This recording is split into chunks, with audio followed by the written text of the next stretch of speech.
Thank you very much, Tagos.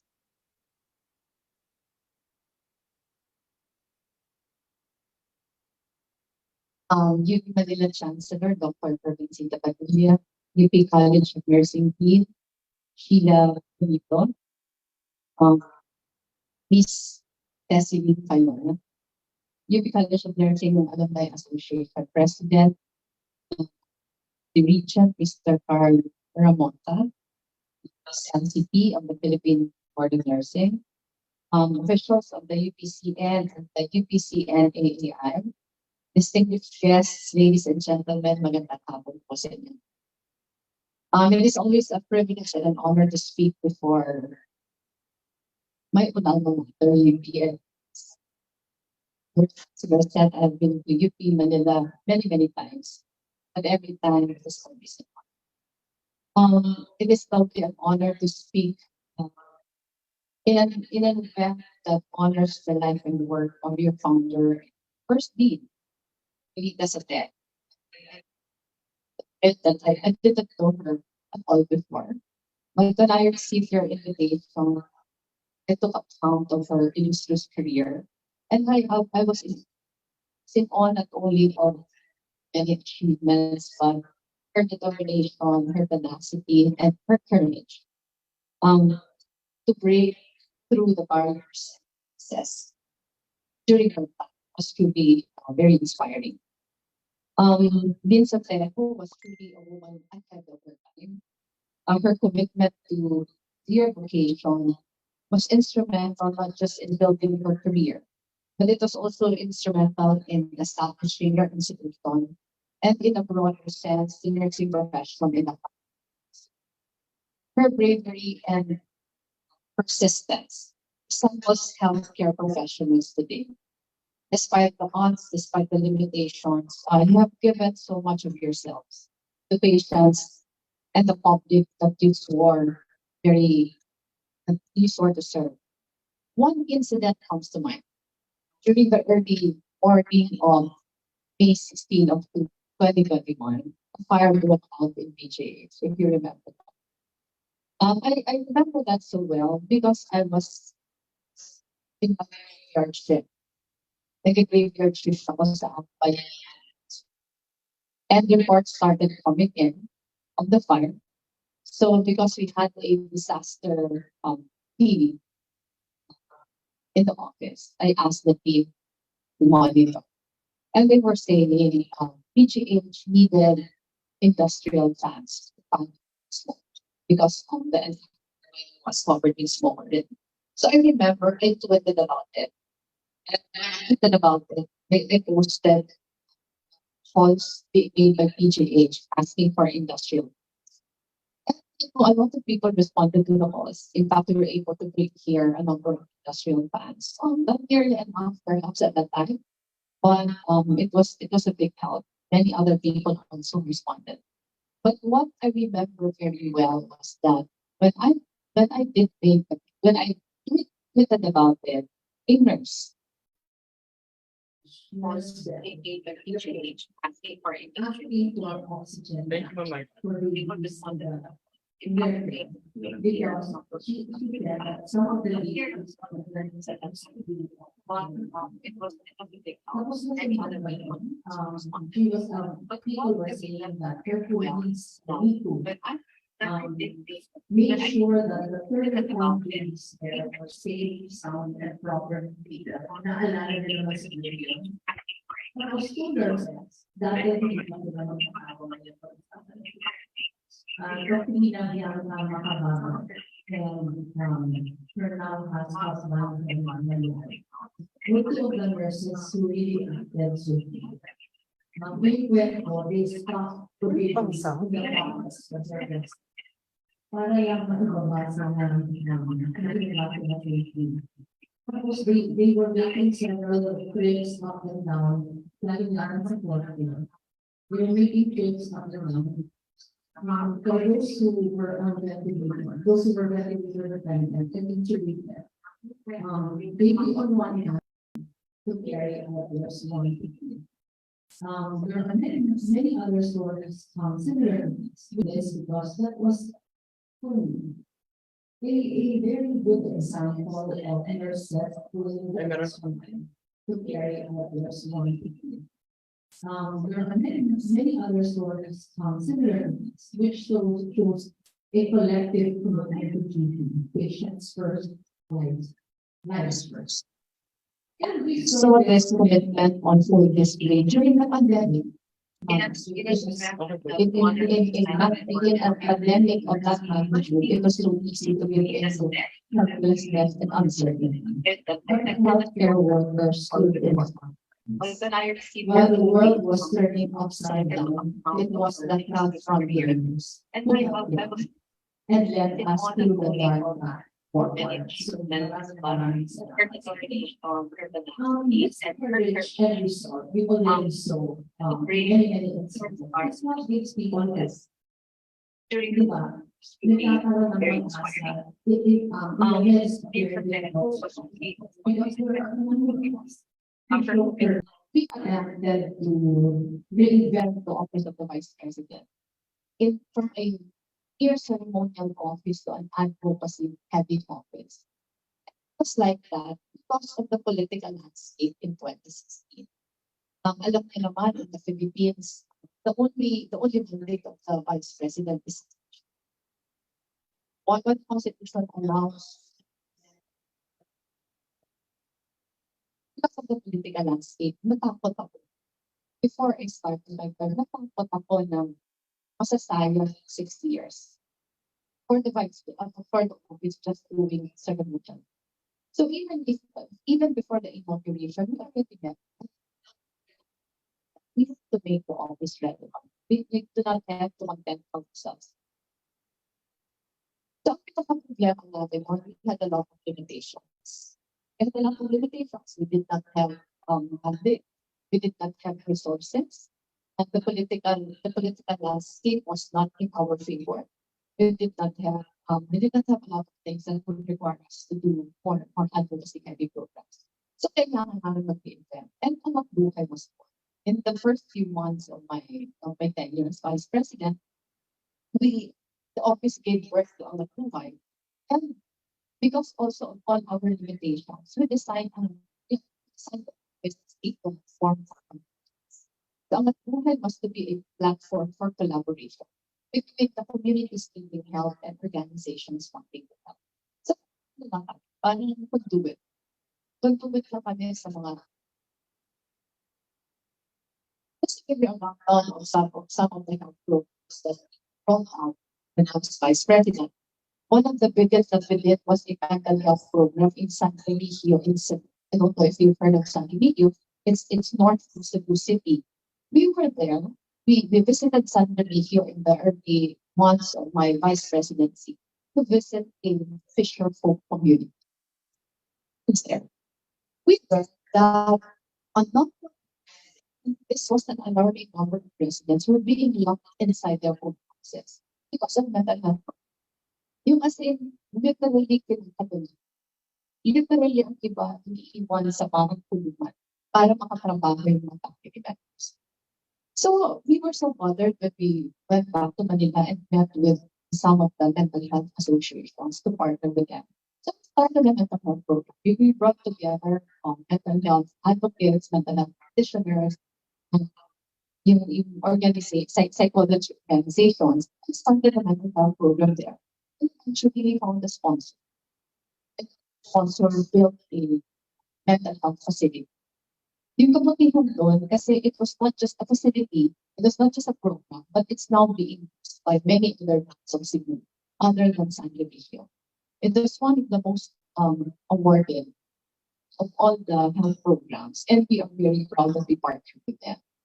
We don't take credit at all for every day. We were just a conduit for all the organizations wanting to help. It was one proud moment for the Office of the Vice President to be able to do that.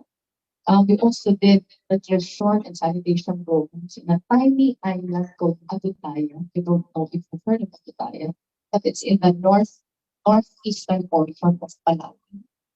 It's so difficult to reach.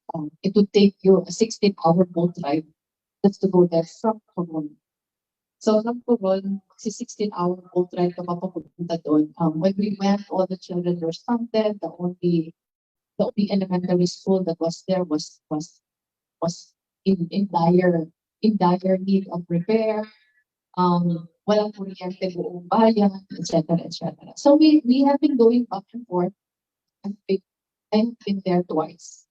It's many different things. It was not just health. It's also livelihood. It was education for the children and the parents. So we partnered with that organization. We have been doing surgical missions. One of the biggest surgical missions that we were able to do was in Capiz. We also partnered with parents of indigent children here in Metro Manila.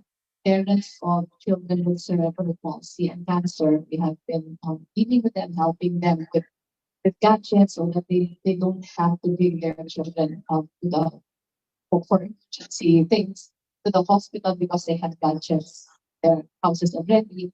We're doing sanitation programs in many provinces, including Iloilo and Sorsogon.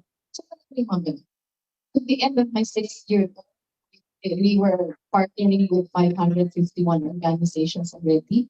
We're able to mobilize about 1 billion pesos in programs. We were able to help more than 1 million families in 324 communities, literally from Batangas to Tawita. So sinasabi ko yon kasi I think that is one good example of how do you inspire hope, di ba? Kasi we were not, we did not have funds. We were not able to access funds from government. And the only funds of the Office of the Vice President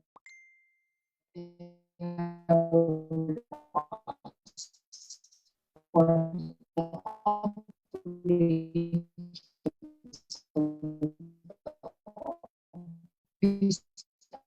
for staff and reason employees for programs. So ang programa but because we were in our partners, we were able to now to inspire hope, to inspire confidence. Hindi naman siya aksidente.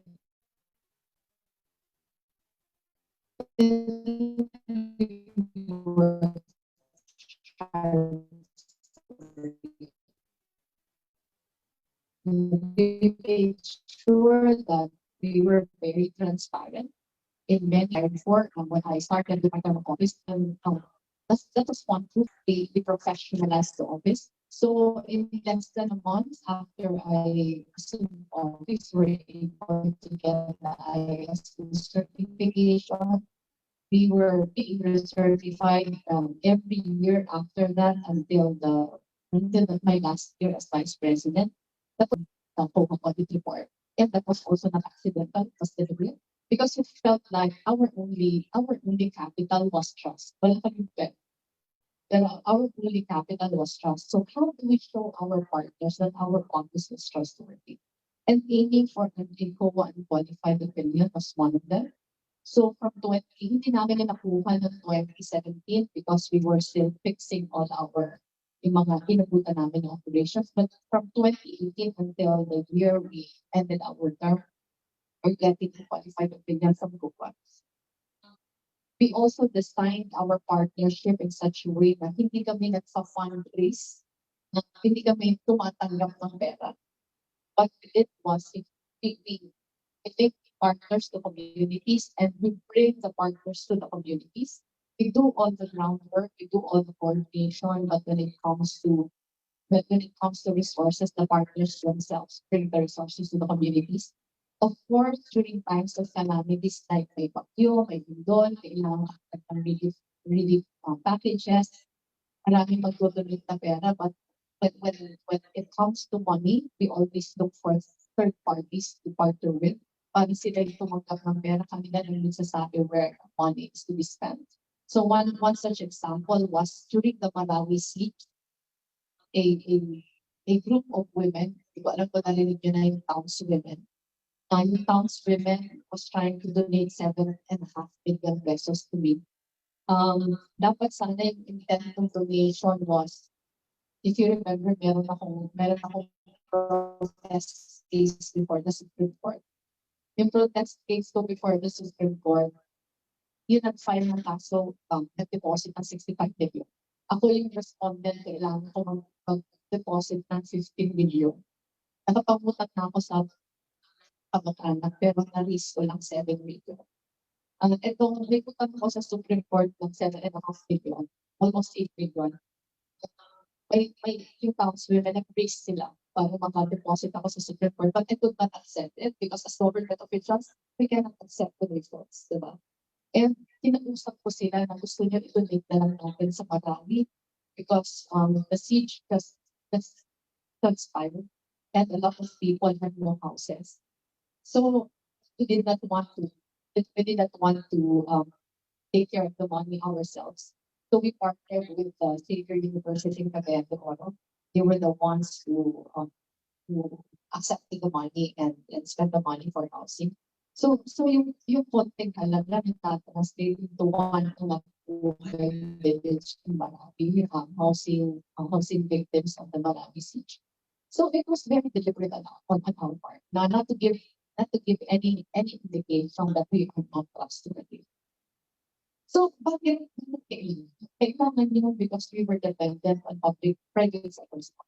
And because we're dependent on private sector support, isang incident lang na pagdududahan kami tapos 3 years. So until now, we are doing that. Like right now that buhay is like an NGO. SGB is a partner. So SGB is the one who audits. So we try to still be very as transparent as possible. And I told you about was when the COVID pandemic happened. We were among the first organizations na sobrang bilis yung response. Pero bakit nakayanan namin na mabilis yung response? Nakayanan namin kasi number one, we were not dependent on government funds. Pag dependent on government funds, alam niyo naman yun kasi gobyerno din kayo. Ang daming bureaucratic red tape na kailangan pagdaan. Number two, we were dependent on private sector support. And because at the time, yung private sector very inspired to help, it was so easy for us to bankroll everything. So, hindi ko kwentuhan ko lang sa'yo what happened. What was happening up and our office at the time. If you remember, news about the pandemic started coming out December pa. Diba? December pa, sinasabi na sa China, may ganito. We were monitoring it already.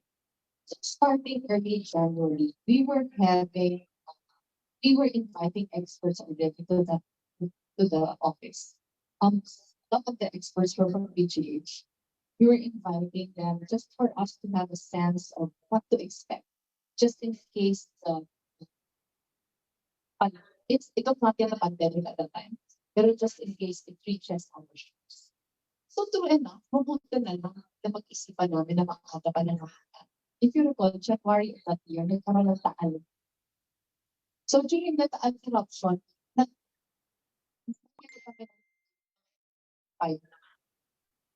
so nung bumili kami ng mag-identify na mask, that was also the time that we were preparing just in case COVID reaches our shores. So nakapag-preposition kami ng mga masks. At ito, mga donations sila lahat. Mga donations natin masks. So, nung sa na yung pandemic, meron kami N95 kahit marami yung wala. So, pang-buhay na. So, after that, yung PPE sets, nagkakawala na. And because we do not have to contend with bureaucratic red, and because a lot of partners wanted to help us, we partnered with Kayo Buhok. It's a private foundation. We partnered with them. Sila yung nag-fundraise. Then yung pinag-fundraise nila, yun yung pinapambili nila. Pag kami nag-order, we give them a shopping list. Kailangan lang kailangan sets. So napakabilis. Because they were private organization. They were doing fundraising. Napakabilis po kanilang fundraising. Sinabi nila na ang recipient nito was the Atty program. Parang in less than a month, they were able to fundraise about 60 million pesos. So nung time na nagkakawala, kahit hindi grabe, kami yung nakakapag-provide. Because of that, because we were dependent on private sector support, so parang nasanay na kami sa mga ginagawa namin ng others. Yung pangalawa, kaya na kami nagkakawalaan. Nagkakawalaan na yung mga PPE sets. So that was when we started thinking of locally produced PPEs. Marami pa ng controversies. Marami pa controversies. Pero sinasabi namin, even if it's not as effective as the medical aid, at least meron. So we partnered with 7 doctors. Yung mga doktor yung pumipili ng mga tela, yung mga doktor yung nag-aap ng designs of the PPE sets. Good with that was that we were able to provide livelihood to a lot of communities. And tuloy-tuloy yung yung supply ng. So as those were happening, marami nagdadala sa office namin ng mag-care packages. So ang PGH, madalas kami mag-deliver noon ng PPE sets, masks, food and care packages, tuloy-tuloy yun. For more than a year, tuloy-tuloy talaga everyday, ginagawa namin yun. Kasi help was coming. Hindi yun galing sa amin. Ang naalala ko, parang yung mga restaurants noon who wanted to help was already calling us. And now yung McDonald's noon, patawag na, pwede pa kami yung ano namin, yung pwede namin ipamigay. So kami mismo nagpa-plot na hinahanap na namin sa mapa yung mga ospital sa Metro Manila. Tinitingnan na namin, dito dadalhan, dito, pinipili namin yung mga maliliit na ospital kasi alam namin sa PGH, marami nagbibigay. Pero pinipili namin yung mga maliliit na ospital na most probably walang tumutulong. Very happy about it because it was really the community coming together. It was not just the health itself, but it was the feeling that people were taking responsibility for each other. So yun yung kagandahan na in the entire thing.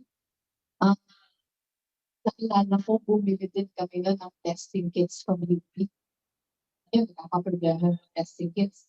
So bumili kami ng testing kits from UP. And then the lockdown happened, March 16. When the lockdown happened, wala pa kami ng balak ang shuttle bus. Sa isip namin ng shuttle bus. Office, still discussing PPE sets and masks. Tapos we were looking at the news. Ang mga pinapakita sa news, yung mga nurses, doctors walking through the hospitals, tapos yung ibang umiiyak kasi hindi sila makapasok kasi malalim. And then we thought of contacting one of our partners, yung Uber Express. Diba yung nagpo-provide ng shuttle buses sa airports. So, tinawagan namin ng Uber Express, sabi namin, pwede ba kami makahiram ng mga bus? Total, wala namang kanyang. Sabi sa amin, pwede yung mga drivers kasi namin umuwi na sa mga probinsya kasi mag-shutdown namin. So, sinabi ko sa may-ari, pwede bang ipasundo ko yung mga driver. So sabi niya, kung kaya niyang ipasundo, sige, ipapasundo. Pinasundo namin. Tingnan na kami shuttle bus.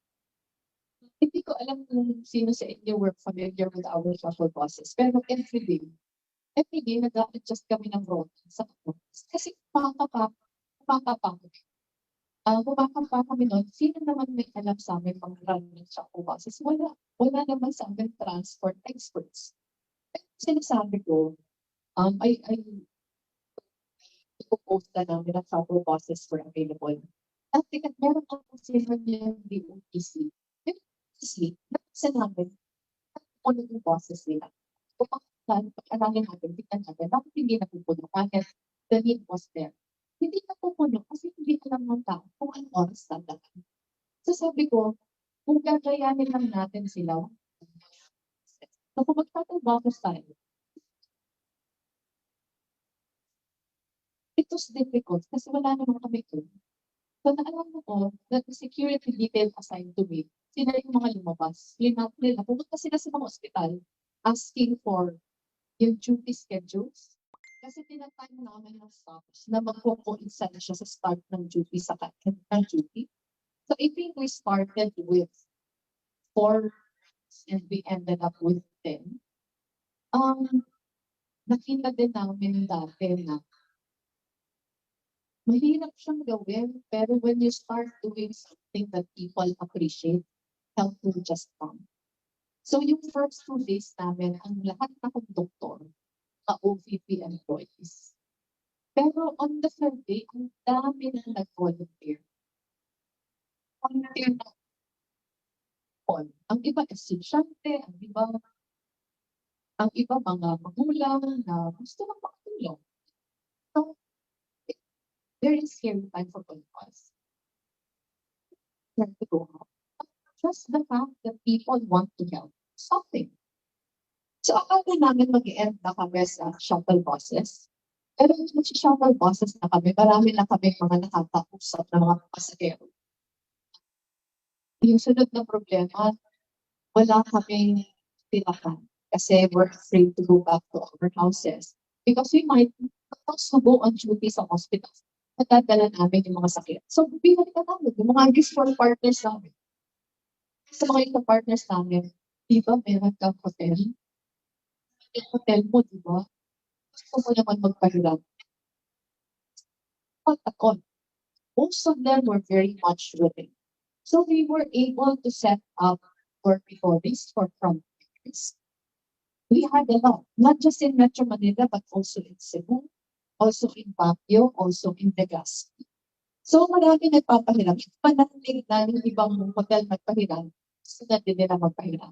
So, nung nagbukas na yung mga hotels namin, marami ng ibang pumupunta. Halimbawa, merong isang nagtitinda na ng motorcycles. Nagsabi, papahiramin ko yung mga nakatira ng mga motor. So, siklo sa mga nakatira sa dormitories. First come, first serve, kung sino makatira.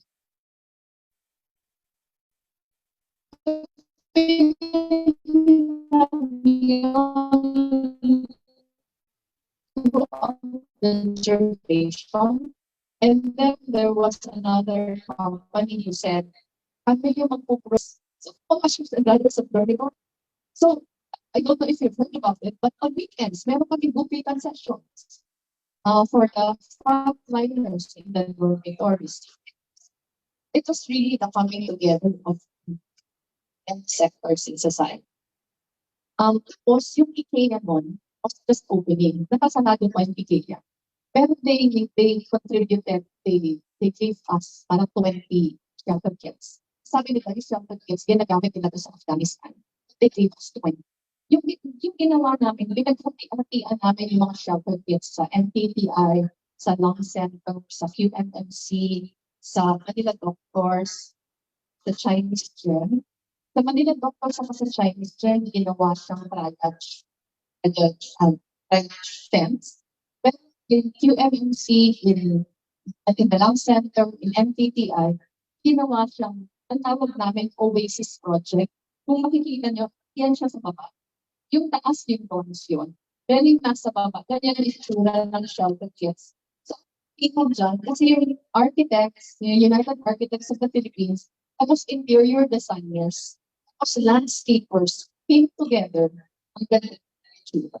So, parang siya, now it's still there. Sa Talang Center sa QMMC. So, those are converted into dormitories also. So, the good thing about it was not just the comfort that we were able to give to the front. It's really collaboration. It's really collaboration between the private sector and government. It was also the private sector taking responsibility of something that was happening that was bigger than ourselves. Hindi siya yung dating ugali na pangalit na ako yan, dyan mag-criticize na lang tayo. But it was really doing whatever they can to be of help. Next slide. So, these are some of the other initiatives that we started during the pandemic. Kasi dati, nang nawala ng kita yung mga nagtitinda sa market. Diba? Kasi at that time, ilang months nagsara yung mga market, pero it was a considerable number of ang naubusbog nun yung mga home businesses.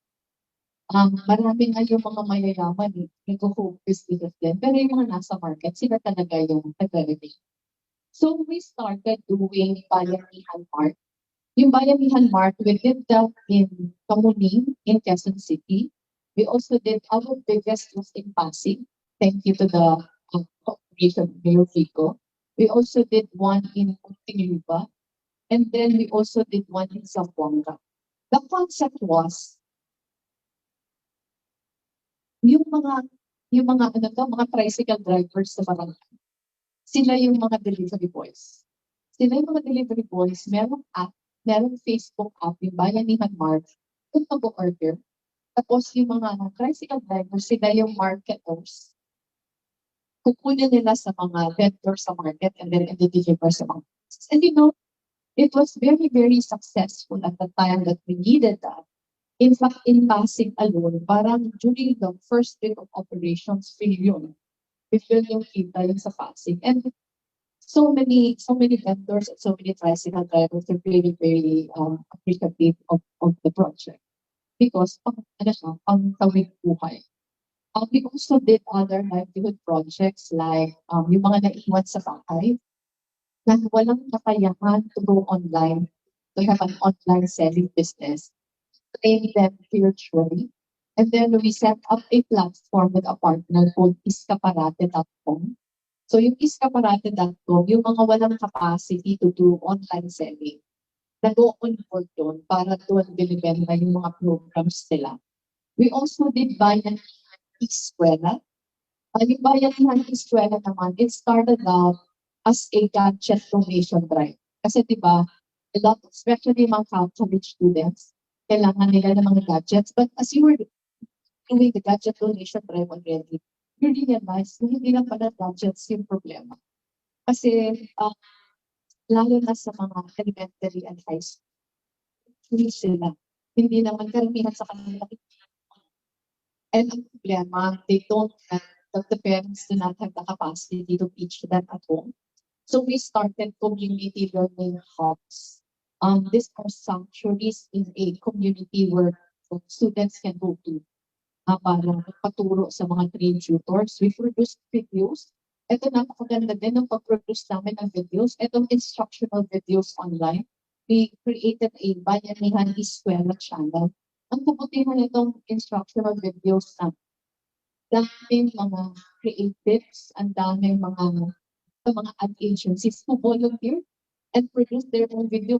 Yung kami lang and partners, ang partner namin yung College of Medicine. Ay, medicine, hindi pala. UP College of Education. Yung UP College of Education and then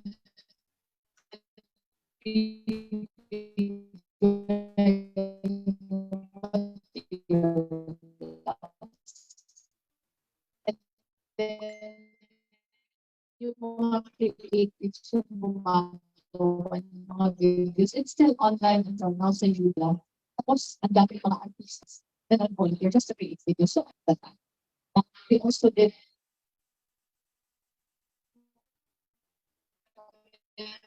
trabaho. Ang trabaho, parang, kasi galing din ito sa mga shuttle buses. Sabi ng mga kundok sa shuttle bus natin, hindi naman sila from office to office with their CVs. So, gumawa kami ng parang online na jobs matching platform. So, it was also very successful. Pero, ang frustration namin doon, one point, there were 29,000 jobs available. 16,000 lang yung at qualified. Kasi yung skills wala. So sabi namin, hindi lang talaga trabaho yung kulang. Pero yung upskilling ng mga kulang. We also did an apprenticeship program for out-of-school youth. So those were the things that we were doing during the pandemic. And then we started as swap camps. If you've heard about our swap camps, pero the idea was, nagkakakulangan noon ng mga testing. This was 2020, before pa the vaccines. So ang ginagawa, in the areas where infection rate is very high, you bring the swab camp there and swab people. Ang pinaka-problema lang, so yung pinaka-first experience namin, maraming ayaw magpa-swab.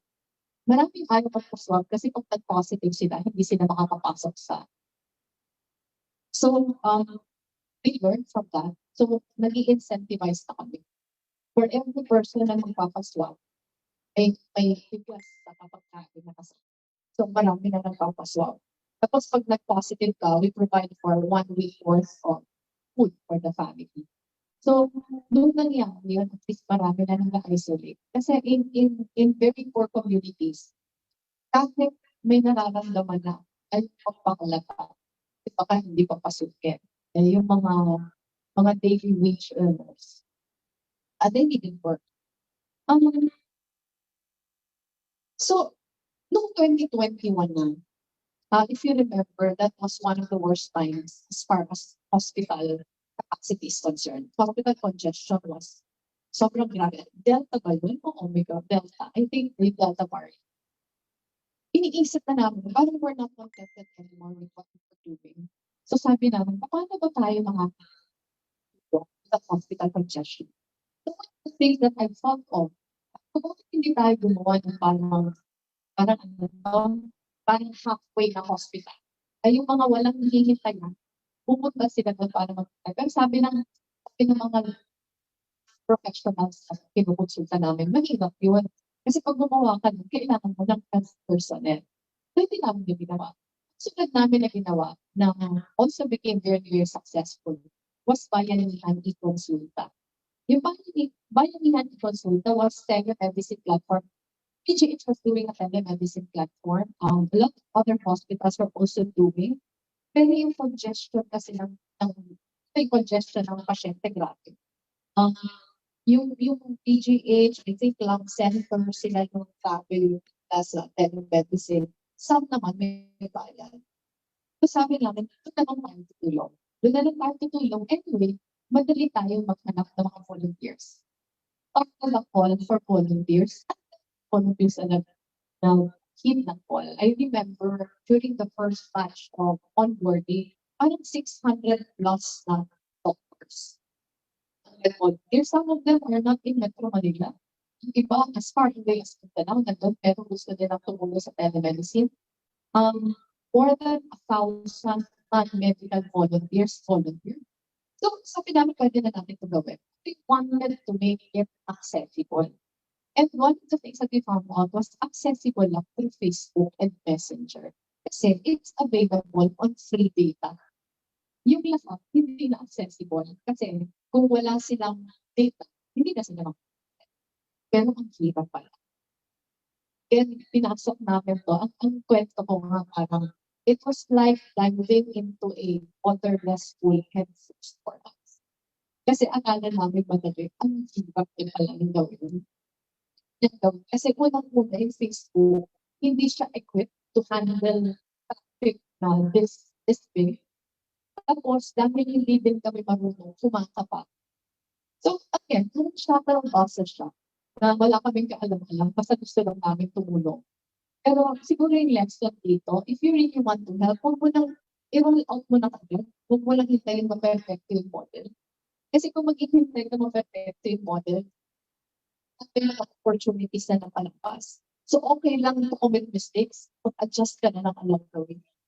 Exactly what happened to us. First month was wala kaming mga tools. So ako, yung first month namin talaga, ako yung duty from 12 midnight hanggang umaga para makapahinga naman yung iba. Ang trabaho ko kasi na ako yung sumasagot sa mga nagme-message, tapos ibibigay ko sa isang team kasi yung isang team nagpapayad. So, ang dami namin ginawa na we were not experts in. But the good thing about it is that help was readily available. It was the most touching thing for us. Kasi at the time, yung doctors, yung nurses, all of healthcare professionals, kaya yung pinakabukok. Diba, pinakabukok during the pandemic. And yet, bukok na, pero volunteer pa din ang volunteer. So, it was really humanity, the best of humanity. In the worst of times, and when people come together. So, hanggang when we found our coach already, napaganda na lang. Kaming adjustments, maraming mga IT professionals who help us. So, nung una sabi namin, non-emergency lang tayo. So, hindi ko alam kung narinig doon that we were sending COVID care kits. So, ang pinakabalak talaga namin, ganun lang. Yung na-test ng COVID, papadala kaming COVID care kits and then we monitor twice a day. So, sa COVID care kits, meron monitoring sheet na nakalagay yung utusan, ang temperature, whatever other symptoms.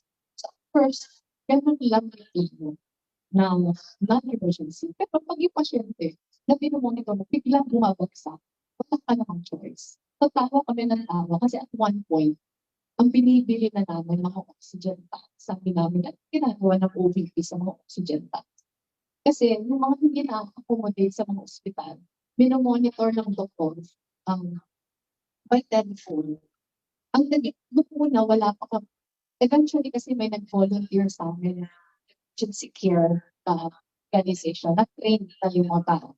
Pero isa, yung mga security na naka-assign sa akin, sila yung mag-deliver ng emergency tanks sa mga pasyente. Sila yung magkakabit. Minomonitor ng doctors na volunteers. So it was so hard.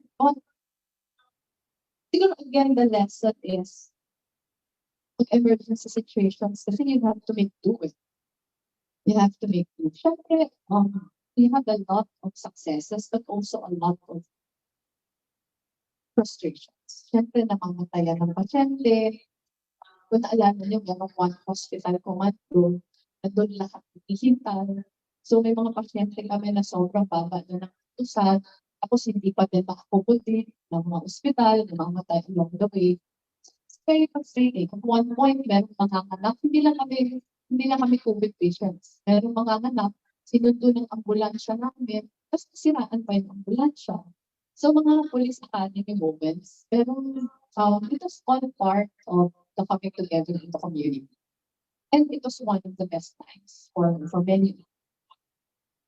So, nag-expand kami ng aming volunteer circle. So yung doctors na nag-volunteer were general practitioners, were specialists, nurses and other healthcare professionals. They were in charge of screening,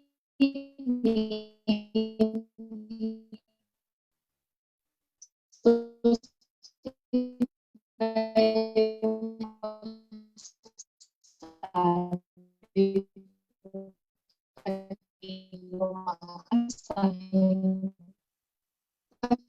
yung mga non-medical volunteers were the ones out there. So, on the request, eventually may mga organizations, mobile, tapos pinapadala na namin sa mga bahay ng mga hindi na kailangan.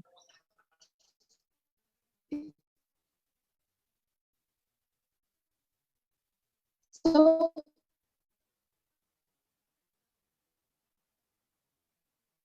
mahaba yung COVID response. Pero I knew of this. It's from all our experiences, not just during the pandemic, but all throughout my term as Vice President. In the midst of uncertainties, in the midst of crisis, the only sure thing that you can say. And we found hope even in the darkest, gaya ng sabi ko sa inyo kanina. And this is a big thank you to the many Filipinos who took part in all our initiatives in ways big or small. Actually, wala namang small. Sila importante. Di ba may kasabihan na in the worst of times, the Filipinos give the best of themselves. But it's not just a cliche because we saw it during the worst of times, during the pandemic. So, parang with the benefit of hindsight, tinitingnan ko lang na parang throughout my life, even during the years that I was still a development worker, my years as a lawyer, my years as a public servant, I saw how powerful hope can be. Masyado siyang hindi nabibigyan ng parang importance, pero hope is really very powerful because it is the singular force that drives collective. So bibigay, sabi ko, hindi naman kami expert in so many ways. Ang dami namin pagkakamali, ang dami namin kakulangan. Pero we strove every day to keep that hope alive in everything that we did. And we are grateful that a lot of Filipinos also fought with us to survive the 6 years with all the difficulties surrounding us. Because Filipinos are with us every step of the way. And these are people na nakita ko ganito in my final vice president. Pasabak ko lumaban. Pasabak ko lumaban sa isang laban na parang wala namang kapat. Parang pag tinignan natin yung mga numbers ko going into the campaign, parang kapag naman yung mukha ko na umakasa ako, may pag-asa ako makilaban na. Ganit ka ba yung numbers ko? Wala naman akong pera, wala akong taong organization to back me up. During the campaign, we saw how hope transform people. Lagi ko ito sinasabi, it was my 9th campaign. Naka-anim na akong campaign because of my husband. It was my third. It was the first loss for us. It was the best campaign of all. And it was the best campaign of all because the center of gravity was not peace. But the center of gravity was really the coming together of so many people. Ang first na campaign nyo na nakita natin na dumating na lang yung resources. Kahit wala kami kapera-pera, with my numbers, wala namang masyado mag-donate. Pero, place. People did what they can. Yung mga tumulong went out of their comfort zones. Merong mga mahiyakin na nag-house to house bigla. Merong mga hindi naman artists, pero naging creatives bigla. People were doing murals, people were doing poems, people were doing songs. It was the first campaign, ang dami kong campaign junior. Na lahat lang bigay. It was the first campaign na yung tarpaulin, imbes na kandidato yung nagbibigay, kandidato yung binibigyan. It was the first campaign na campaign tarps pero binibenta sa Shopee. May bumibili. Diba? Tapos, talaga, it was a people's campaign. And that is what made it so beautiful. So looking back, I don't look at it as a loss. I look at it as people coming out of their comfort zones because they felt hope for the country. Hindi naman yun nakasentro sa akin. Siguro I was just a symbol of it. Pero yung paglabas ng tao sa kinasanayan nila para ipaglaban yung bayan, it was an accomplishment in itself. And I'm telling you this now because I think to be transformational, you have to inspire hope in people. Mahirap pagalangin ng tao, hindi inspire ng tao. And to inspire hope, hindi din ito napipilit. I always tell my staff nung nasa hope, walang detours to anything. Lahat ito long game. Siguro na-inspire yung tao dahil nakita na pinag-uusayan na. Siguro na-inspire ang tao, siguro nakakita sila ng pag-asa dahil consistent naman tayo sa ginagawa natin. So sa akin ganun yun. Walang formula, walang secret formula to be transformation. Yung formula talaga, universal naman, right and wrong. Diba? Kahit umiiba yung gobyerno, umiiba yung regime, yung tama sa pamalit, hindi naman nababago. So even siguro ito na yung pagwakas na even in the most difficult of circumstances, baka piliin pa din natin to do right. Kasi at the end of the day, yun naman yun. At the end of the day, what is right is always what is right. Kaya siguro, just to summarize the takeaways, there is still a lot of help. There is still a lot of help. Build here, for example, ano ba yung dreams natin? Ano yung inspirations natin? Syempre, We dream of a truly systemic and strategic healthcare trust where local governments, their provincial and regional counterparts, and the national agenda are seamlessly integrated. Ito naman yung universal healthcare, di ba?